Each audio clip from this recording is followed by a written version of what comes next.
Hey everybody. Yeah, I got signal. I'll just go with it.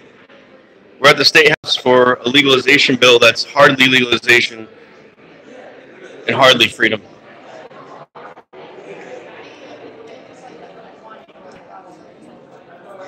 Hello. Is this for a testimony? Oh, that's a different way of doing it. It's just this one thing they're talking about today.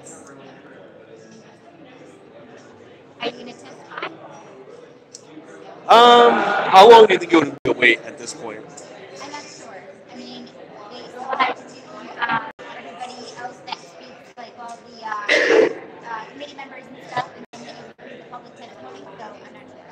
Okay, and it hasn't started yet? Or?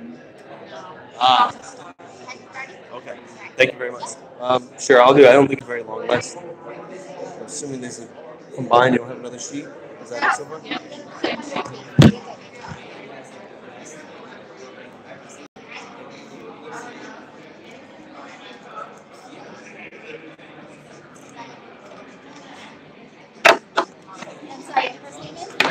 Joe? Joseph. Hart. HRT. I believe against it, right? It's the what Gina is proposing. Yeah. No, thank you. Yes.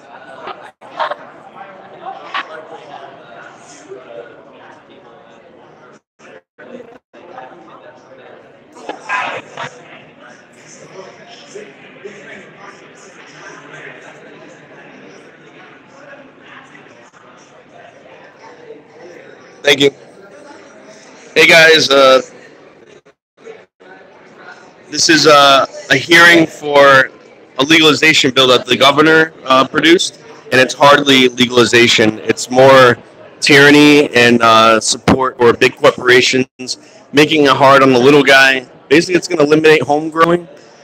Um, you would have to get every plant tagged, go through a process, testing process, and who knows accreditation and inspections that they're going to try to introduce. Let me see if I can read a bill that's available.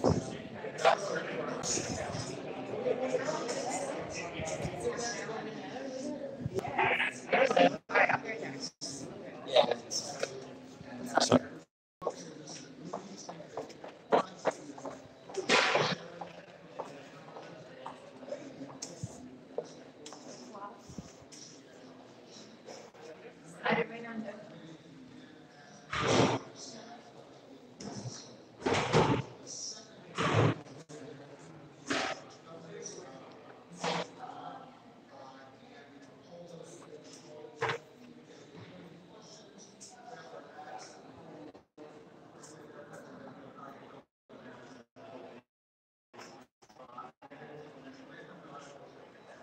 I see this room with the press bench. Mind if I go?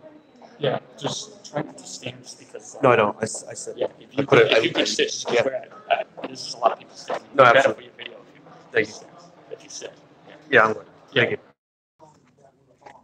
The reason we do that is because your input is so important to us when we try and put the numbers. Asking if you have any written testimony that you would like to give to the clerk, please do that. After you have your written testimony, and then you begin to testify, some people like to read theirs, and that's okay if it's short and to the point. But please don't read it and then explain to us what you just read. That happens sometimes, and when that does, I will generally try to say we got it. The reason is that we watch these on tape after we're done, and we have really good note takers that helps us when we're in our deliberations. But I do want to caution that we stick to the issues that we're here for, and tonight we're here to listen at the proposal, and we're here to listen at you give us, talk on whether you support it or whether you not. This is not a floor debate. It is not whether something should be legal or not legal. That's another whole hearing. This is specifically, if you have an interest or financial interest, how it affects you, that's what we're looking for at this point in time. So we ask that be brief to the point. And finally, we don't have a clock as you do in some committees, But I do have a little yellow thing here that when you start talking, it's a little hourglass.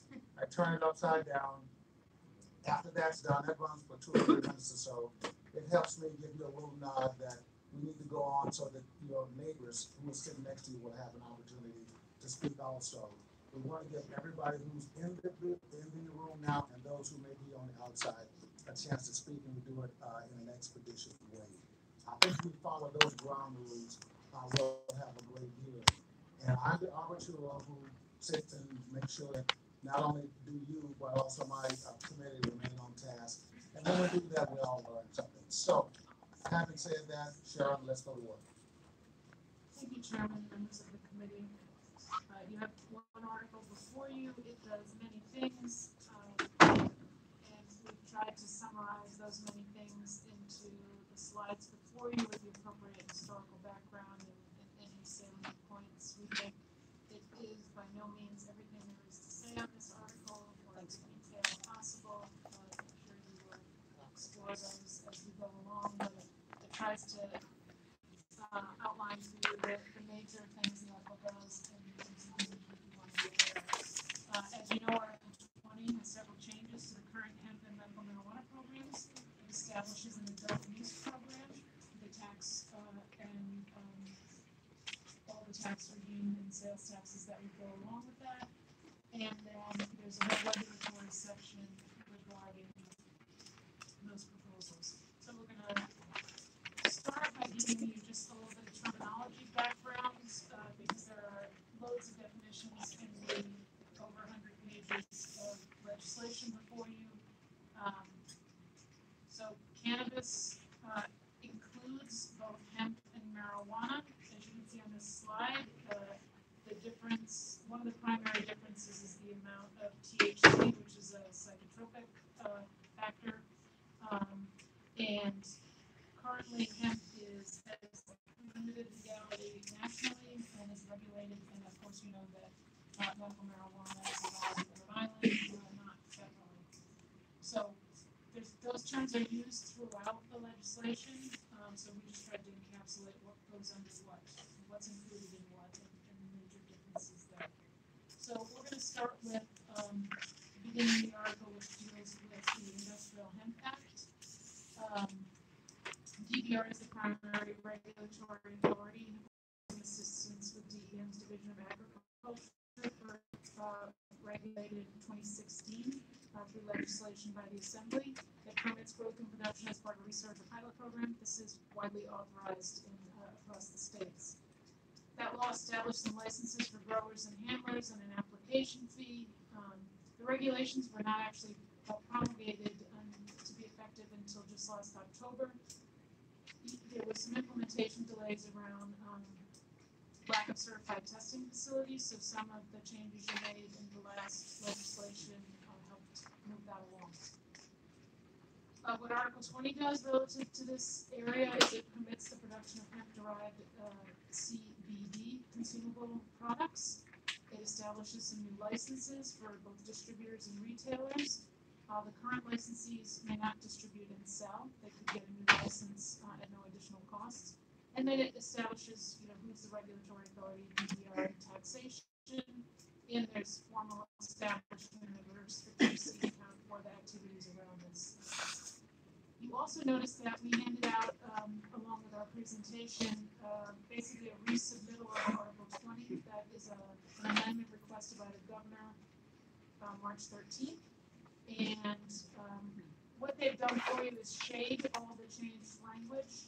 So not everything has changed, but it's easier to see it in the full and complete form. So we duplicated that and made that available to you. And what we'll do is highlight as we go what the original language said, or if it's any clarification or the amendment, because there are some technical changes and then there's some more material changes.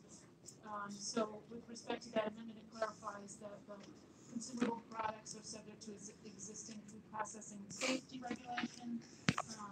And it also makes sure in that restricted receipt account that the excess money goes to the general fund annually, which is how it works for medical marijuana. And again, it establishes the DDR's authority for quality and retail requirements. move on to changes to the existing medical marijuana program. Those changes fall into changes in oversight, changes in regulatory factors, and entities that are included. Just a little history repeated here, how far back this program dates, 2005. We've made a number of changes over the years, more recently establishing licenses for cultivators, instituting a tagging system for both patients and caregivers. We changed the registration and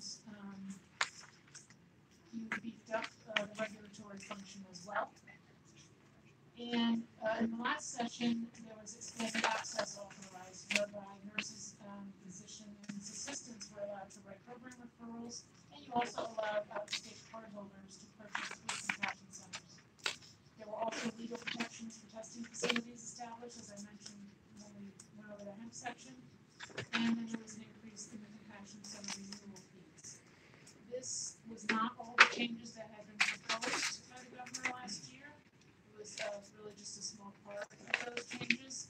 You'll see some of the prior proposals again in this article before you. Currently, the health department has oversight over patients, caregivers, and authorized purchasers. Just to refresh your memory, those are people who can purchase on behalf of the patient. Business regulation deals with cultivators, compassion centers, and the whole plant tag regulatory structure.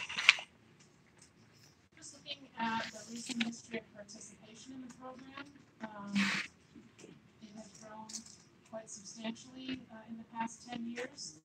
The colored sections show you the different types of participants, with the largest bar, of course, being registered patients. Caregivers have gone down, that's the light orange at the bottom. There's regulated how many caregivers there would be. And then establishing authorized purchasers, that shows up as new in that little white section. And then the big sort of tweed-looking bar, that's your out-of-state cardholders. That was newly authorized in the last section. So that has added to those who are applying to this program. So it looks like that may be an easy card to obtain. And as we talk about the new adult use program, we might think about how that makes it easy to circumvent some of the objections on the medical side, because when this description is over, you'll see that the effective tax rate for medical marijuana will be different than adult use, and there's no potency cap on the medical, but there would be proposed one on the adult use side. So just something to think about as we move forward.